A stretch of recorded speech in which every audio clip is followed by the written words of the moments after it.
میری 12 سالہ بیٹی کو میرا شوہر بہت پیار کرتا اور کہتا کہ میں اسے پڑھا لکھا کر ڈاکٹر بناؤں گا، جبکہ مجھے یہ سب دیکھ کر بہت ڈر لگتا، کیونکہ میرا شوہر اس کا سوتیلا باپ تھا۔ پتہ نہیں کیوں میں ہر وقت اپنے شوہر کو شک کی نگاہوں سے دیکھتی رہتی۔ شوہر نے زبردستی میری بیٹی کو اسکول میں داخل کروا دیا، مگر میری بیٹی ہر دوسرے دن اسکول میں بے ہوش ہو جاتی اور میرے شوہر کے نمبر پر کال آتی کہ اسکول میں آ کر اپنی بیٹی کو لے جائیں۔ بیٹی آتی تو اس کی حالت بہت عجیب سی ہوتی۔ اب اکثر ایسے ہی ہونے لگا۔ ایک روز بیٹی کا بیگ کھول کر میں نے اس کی کاپی چیک کی۔ اس پر ٹیچر نے لکھا تھا کہ آپ کی بیٹی روزانہ اسکول میں 1 گھنٹہ لیٹ آتی ہے، آپ کل اسکول آئیے گا، میں آپ کو کچھ دکھانا چاہتی ہوں۔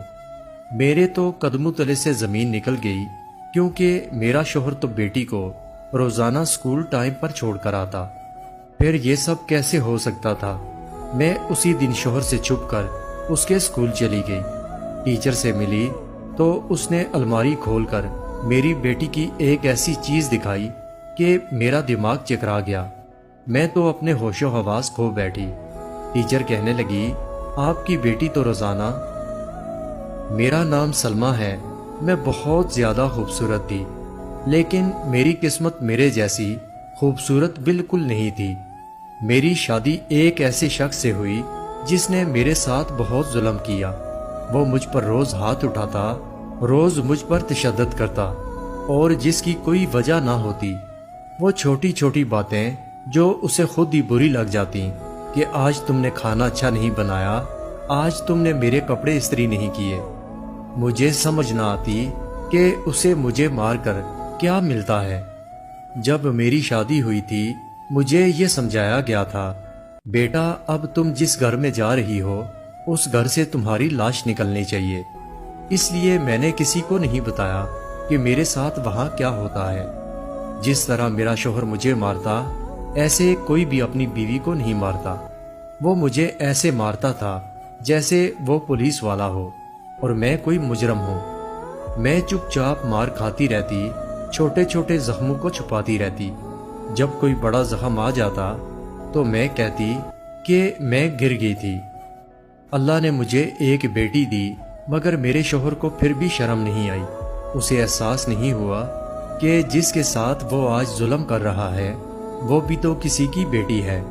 کل کو میری بیٹی کے ساتھ بھی یہ سب ہو سکتا ہے۔ زندگی اسی طرح گزر رہی تھی۔ میرے شوہر نے مجھے اتنا مارا کہ میری ٹانگ توڑ دی، اور اسی دن میرا ایک بھائی جو ملک سے باہر ہوتا تھا وہ اچانک مجھے ملنے آ گیا۔ اس نے یہ سارا منظر دیکھ لیا۔ اس نے کہا کہ میں اپنی بہن کو یہاں پر خوار ہوتے نہیں دیکھ سکتا، وہ مجھے ساتھ لے کر جانا چاہتا تھا۔ میرے شوہر نے کہا اگر یہ واپس گئی تو میں اسے طلاق دے دوں گا۔ میرے بھائی نے کہا کہ تو طلاق بھیج دے، پھر اس کے بعد میں تجھے ٹھیک کروں گا۔ میرے شوہر نے طیش میں آ کر مجھے طلاق دے دی۔ اس کے بعد میرے بھائی نے اس پر کیس کروا دیا کہ اس نے ہماری بہن پر تشدد کیا ہے۔ ٹانگ ٹوٹ کے جڑ گئی، لیکن میرے چلنے میں نقص آ گیا اور میں لنگڑا کر چلتی تھی۔ پھر بھی میری شادی دوبارہ سے کر دی گئی، اور اب میری شادی ایک اچھے انسان سے ہوئی۔ سب لوگ حیران تھے کہ مجھ جیسی لنگڑی کی بھی دوسری شادی ہو گئی۔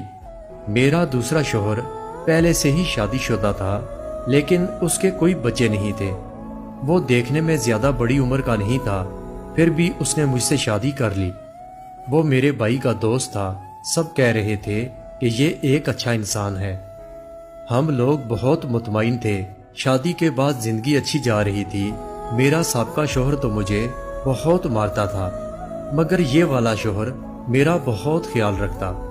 اگر کبھی کبھی تھوڑی بہت ڈانٹ پڑ جاتی یا غصہ کر دیتا تو مجھے اتنا برا نہیں لگتا، لیکن پہلے والے شوہر کو مجھے مارنے کے لیے بہانہ چاہیے ہوتا تھا۔ میں زندگی بھر اندھیرے میں رہی، اسی لیے اب روشنی مجھے بہت زیادہ خوبصورت لگ رہی تھی۔ جب سابقہ شوہر سے طلاق ہوئی تو میری بیٹی 6 سال کی تھی، اور آج میری دوسری شادی کو 6 سال ہو گئے تھے۔ میری بیٹی 12 سال کی ہو گئی۔ وہ میری طرح بہت زیادہ خوبصورت تھی۔ جب میں نے اسے 5 تک جماعتیں پڑھا لی تو اس کے بعد اسے بڑے اسکول میں داخل کروانا تھا۔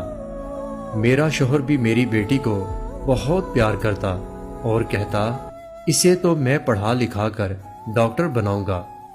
میرا شوہر اس کو ایک نئے اسکول میں داخل کروایا۔ میری طلاق کے بعد میری بیٹی کے 2 سال بھی ضائع ہوئے۔ میری بیٹی بہت خوبصورت تھی، اپنی عمر سے زیادہ بڑی لگتی تھی۔ اپنی کلاس میں صرف میری بیٹی ہی زیادہ عمر کی تھی۔ وہ کہتی کہ ماں، لڑکیاں میرا مذاق اڑاتی ہیں۔ میں نے کہا کہ تم چپ چاپ پڑھائی کرو کیونکہ پڑھائی بہت ضروری ہے۔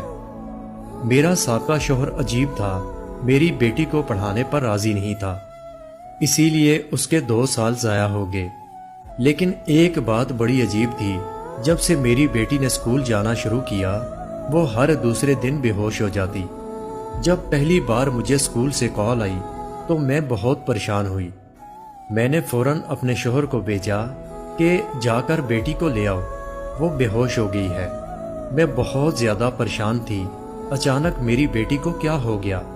اس کی بھی تو ایک بری عادت تھی، صبح کا ناشتہ کر کے نہیں جاتی تھی۔ شوہر اس کو واپس لے کر آیا لیکن 2 گھنٹے لگا دیے۔ میں نے کہا کہ 2 گھنٹے کہاں لگے؟ اس نے کہا اسکول والے عجیب قسم کے سوال کر رہے تھے۔ وہ پوچھ رہے تھے کہ آپ اس کے باپ ہیں، لیکن اس کے پچھلے فارم پر تو کسی اور کا نام لکھا ہے۔ میں نے بتایا کہ میں اس کا سوتیلا باپ ہوں، تو مجھ سے کوئی کاغذات سائن کروائے اور پھر بچی سے پوچھا کہ یہ آپ کے بابا ہیں؟ جب اس نے کہا کہ ہاں یہ میرے بابا ہیں، تب انہوں نے بچی میرے حوالے کی۔ اس کی حالت بہت خراب تھی، ڈاکٹر کے پاس بہت رش تھا، کرتے کراتے 2 گھنٹے لگ گئے۔ میں نے بیٹی کو دیکھا تو وہ بہتر لگ رہی تھی، لیکن اسے بہت نیند آ رہی تھی اور وہ فوراً ہی سونے چلی گئی۔ ایسا پہلے کبھی نہیں ہوا تھا۔ اصل پریشانی میری تب شروع ہوئی جب اگلے ہفتے بھی یہی ہوا۔ دوبارہ سے میرے شوہر اسے ڈاکٹر کے پاس لے گئے۔ اس دفعہ بھی میرے شوہر اسے لینے کے لیے گئے ہوئے تھے۔ شوہر نے کہا کہ ڈاکٹر نے کہا ہے کہ یہ کمزور ہے، اس کو خون کی کمی ہے، اس کو اچھی خوراک دیں۔ میں نے بیٹی کی خوراک کا خیال رکھنا شروع کر دیا، اسے گھر کا کوئی کام نہ کرواتی۔ اسکول والوں کو بھی کہہ دیا کہ اس کو ہوم ورک کم دیا کریں۔ میں زیادہ پڑھی لکھی تو نہیں تھی، مگر تھوڑی بہت اردو پڑھ لیتی تھی، اس لیے شوہر سے کہا اس کے اسکول کی ڈائری پر میری طرف سے پیغام لکھ دیں کہ اس کو ہوم ورک کم دیا کریں۔ میری بیٹی چپ چاپ سی رہنے لگی، کوئی بات نہیں کرتی تھی، بہت پریشان رہتی تھی۔ میں صرف اس بات پر حیران تھی، ہفتے کے دن ہی میری بیٹی بے ہوش کیوں ہوتی ہے؟ میں نے اس سے پوچھا کہ ہفتے والے دن تم کو اسکول سے زیادہ کام ملتا ہے؟ اس نے کہا کہ نہیں، ایسا کچھ نہیں، بس میری طبیعت خراب رہتی ہے۔ لیکن میرے شوہر کو وہ اپنے دل کی بات بتا دیتی۔ میرا شوہر شام کو اسے گھمانے بھی لے جاتا تاکہ بیٹی کا موڈ اچھا ہو جائے۔ مجھے ایک بات کی خوشی تھی کہ میرا شوہر میری بیٹی کا بہت خیال رکھتا تھا، اور میرا بھی، ورنہ باتیں کرنے والے تو چپ نہیں ہوتے۔ سب نے کہا تھا کہ یہ تمہاری بیٹی کے لیے ایک غیر محرم ہے، اس کے ساتھ تم اپنی بیٹی کو رکھو گی، اس سے بہتر ہے شادی ہی نہ کرو۔ مجھے کبھی کبھار یہ سوچ کر اپنے شوہر پر شک ہونے لگتا، مگر میں ایسا شک اپنے ذہن میں نہیں لانا چاہتی تھی۔ میرے شوہر کی سیلری صرف 25,000 روپے تھی، لیکن آج کل اس کے پاس بہت سارے پیسے آئے ہوئے تھے۔ جب میں نے پوچھا تو کہنے لگا کہ ایک دوست کے کاروبار میں پیسے لگائے، اس نے منافع دیا۔ ایک دفعہ مجھے اسکول سے پھر کال آئی کہ بچی کی طبیعت خراب ہو گئی ہے، اس کو لے جائیں۔ تو میں نے اپنے شوہر سے کہا کہ میں خود ہی چلی جاتی ہوں، آپ رہنے دیں۔ میری بات سن کر میرے شوہر کے چہرے کا رنگ اڑ گیا، وہ اس طرح سے گھبرا گیا کہ نہ جانے کیا ہو گیا۔ لیکن میرا شوہر کہنے لگا نہیں، میں نے اسے ڈاکٹر کے پاس لے کر جانا ہے، ڈاکٹر کے پاس رش ہوتا ہے، اس لیے تم گھر رہو۔ میں نے سارے بہانے کر لیے، لیکن میرے شوہر نے مجھے نہیں جانے دیا۔ وہ میری بیٹی کو 2-3 گھنٹے کے بعد واپس لے آیا۔ مجھے دال میں کچھ کالا لگتا، کچھ نہ کچھ گڑبڑ ضرور تھی۔ میرے شوہر کی شکل بتا رہی تھی کہ وہ مجھ سے بار بار جھوٹ بول رہا تھا۔ اس لیے میں نے سوچ لیا کہ اب میں فون کا انتظار نہیں کروں گی، اسی ہفتے ٹائم نکال کر خود اس کو لینے چلی جاؤں گی، پتہ کروں گی آخر ایسا کیا ہوتا ہے، میری بیٹی اتنی کیوں تھک جاتی ہے۔ اسی لیے میں نے جانے کا ارادہ کر لیا۔ ایک دن شوہر کام پر گیا ہوا تھا اور ابھی چھٹی میں 2-3 گھنٹے باقی تھے۔ میں نے اپنے گھر کے کام جلدی سے فارغ کیے اور بیٹی کے اسکول روانہ ہو گئی۔ بات بڑی عجیب تھی، جب سے اسے اسکول میں داخل کروایا تب سے میں اس کے اسکول نہیں گئی۔ جب رکشے والے کو ایڈریس کا بتایا تو وہ کہنے لگا اس نام کا تو وہاں کوئی اسکول نہیں۔ میں حیران ہو گئی۔ میں نے سوچا کہ شاید رکشے والے کو کچھ پتہ ہی نہیں۔ میں نے کہا کہ آپ کو اس ایڈریس کا تو پتہ چل جائے گا، تو وہ کہنے لگا جی اس ایڈریس کا مجھے پتہ ہے۔ میں نے کہا مجھے اسی ایڈریس پر اتار دینا، اسکول میں خود تلاش کر لوں گی۔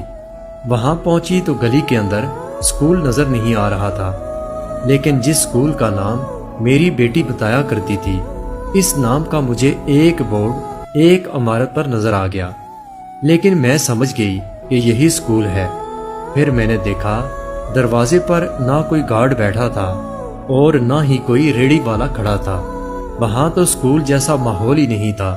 پھر میں اندر داخل ہو گئی تو اندر دیکھا کافی سارے کمرے تھے، لیکن وہ اندر سے بھی اسکول نہیں لگ رہا تھا۔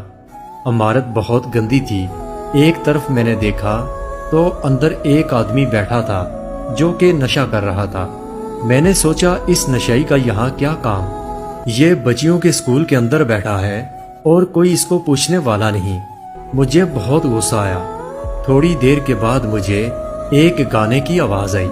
میں نے سوچا کہ شاید کسی فنکشن کی تیاری ہو رہی ہوگی، لیکن مجھے یہ نہیں پتا تھا کہ میری بیٹی کی کلاس کون سی ہے۔ اب میں سوچنے لگی مجھے کوئی لڑکی مل جائے تو میں اس سے پوچھوں کہ میری بیٹی کی کلاس کون سی ہے۔ کچھ دیر کے بعد مجھے ایک عورت نظر آئی جس نے بہت عجیب لباس پہنا ہوا تھا۔ اس نے مجھے کہا کہ آپ نے کس سے ملنا ہے۔ میں نے اپنی بیٹی کا نام بتایا اور پوچھا کہ اس کی کون سی کلاس ہے، تو وہ کہنے لگی کون سی کلاس کے بارے میں پوچھ رہی ہو۔ میں نے کہا کہ میری بیٹی کہاں ہے، آپ کو پتہ ہے کیا؟ تو وہ کہنے لگی وہ گوری سی لڑکی جس کے گال پر تل بھی ہے۔ میں نے کہا ہاں وہی میری بیٹی ہے۔ تو وہ کہنے لگی وہ ابھی مصروف ہے۔ میں نے سوچا کہ شاید اس کی کلاس چل رہی ہے۔ پھر میں نے کہا اچھا آپ اسے بلا دیجئے۔ اس نے کہا آدھے گھنٹے کے بعد وہ فارغ ہو کر آ جائے گی۔ پھر وہ مجھے کہنے لگی آپ سچ میں اس کی ماں ہیں؟ میں نے کہا ہاں میں اس کی ماں ہوں، اور وہ وہاں سے ہنستے ہوئے چلی گئی۔ پتہ نہیں وہ مجھ پر کیوں ہنس رہی تھی۔ تھوڑی دیر کے بعد مجھے کچھ عجیب سی آوازیں آنے لگیں۔ پھر ایک کمرے سے ایک آدمی باہر نکلا جو اپنی قمیض کے بٹن بند کر رہا تھا، اور پیچھے ایک لڑکی بھی تھی۔ میرے قدموں تلے سے زمین نکل گئی، کیونکہ یہ لڑکی کوئی اور نہیں بلکہ میری بیٹی تھی۔ میں حیران رہ گئی اور ایک جھٹکے سے مجھے سمجھ آ گیا کہ یہ کوئی اسکول نہیں بلکہ ایک طوائف خانہ تھا۔ میری بیٹی مجھے دیکھ کر بہت گھبرا گئی۔ اس نے سر جھکا لیا۔ میں نے اسے کہا کہ یہ کیا ہو رہا ہے، تم یہ سب کیا کر رہی ہو؟ میں نے سوچا شاید میری بیٹی ہم دونوں میاں بیوی سے جھوٹ بولتی ہے، سارا کچھ اپنی مرضی سے کر رہی ہے۔ لیکن اس نے رونا شروع کر دیا۔ تو پھر ایک عورت وہاں آئی اور کہنے لگی اس کو کیوں مار رہی ہو، اس کا باپ تو اسے خوشی سے یہاں لے کر آتا ہے۔ اور پھر اس نے مجھے ساری کہانی سنا دی۔ اس نے کہا کہ یہاں لوگ اپنی بچیوں کو چھوڑ جاتے ہیں، تمہارا شوہر بھی اس کو ہر ہفتے والے دن یہاں پر چھوڑ کر جاتا ہے اور دوپہر کے بعد واپس لے جاتا ہے، مگر یہ تو ہر ہفتے بے ہوش ہو جاتی ہے اور پیسے تمہارا شوہر وصول کرتا ہے۔ تمہارے شوہر نے گھر کا نمبر بھی دیا اور کہا کہ میری بیوی کو شک نہ ہو، بس تم اس طرح سے بات کرنا، میں سمجھ جاؤں گا۔ اس نے تم سے جھوٹ بولا، تم اپنی بیٹی کو لے کر جانا چاہتی ہو تو لے جاؤ اور اگلے ہفتے اسی ٹائم پر بھیج دینا۔ میں خاموش ہو گئی کیونکہ میرا مجرم تو میرا اپنا شوہر تھا۔ میں گھر نہیں گئی بلکہ سیدھا پولیس کے پاس چلی گئی اور ان کو سب کچھ بتا دیا۔ ان کو یہ بھی بتا دیا کہ اس جگہ اسکول کے نام پر کون سا کاروبار ہو رہا ہے، اور اپنے شوہر پر بھی کیس کروا دیا۔ مجھے جو کچھ پتا تھا میں نے ان کو بتا دیا۔ اس نے فوراً پولیس بھیجی، ان سب لوگوں کے ساتھ میرے شوہر کو بھی گرفتار کر لیا۔ بیٹی کو اس نے دھمکایا تھا کہ اگر اس نے یہ بات کسی کو بتائی تو وہ اسے مار دے گا، مگر میری بیٹی بہت سمجھدار تھی۔ اس نے مجھے بتایا کہ اس نے اپنی عزت کیسے بچائی۔ جب بھی اس کے قریب کوئی آنے لگتا تو وہ بے ہوشی کا ناٹک شروع کر دیتی اور جان بوجھ کر زمین پر گر جاتی تاکہ وہ لوگ ڈر جائیں اور اسے ہاتھ نہ لگائیں۔ میری بیٹی کی عمر ہی کیا تھی، وہ بہت ڈر گئی۔ اس کے بعد میں نے اپنے شوہر کی شکل نہیں دیکھی۔ اب میں اس کے ساتھ نہیں رہنا چاہتی تھی۔ میری بچی کی زندگی برباد ہوتے ہوتے بچ گئی۔ یہ تو میری بچی کی سمجھداری تھی، ورنہ اس کے سوتیلے باپ نے کوئی کسر نہیں چھوڑی تھی۔ میرے ساتھ تو اس زمانے نے جو کیا سو کیا، لیکن میں اپنی بیٹی کے ساتھ کچھ ایسا ویسا برداشت نہیں کر سکتی۔ پھر ہم نے وہ محلہ چھوڑ دیا اور میں نے اپنے شوہر سے طلاق لے لی۔ اس کے بعد میں اپنے بھائی کے گھر دوسرے محلے میں چلی گئی، جہاں میری بیٹی کے بارے میں کوئی بھی نہیں جانتا۔ میں نے اپنی بیٹی کو پھر سے اسکول میں داخل کروا دیا۔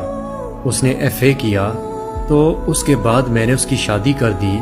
اس بیچ میں نے اسے کس طرح سنبھالا، کس طرح سمجھایا، یہ صرف میں ہی جانتی ہوں۔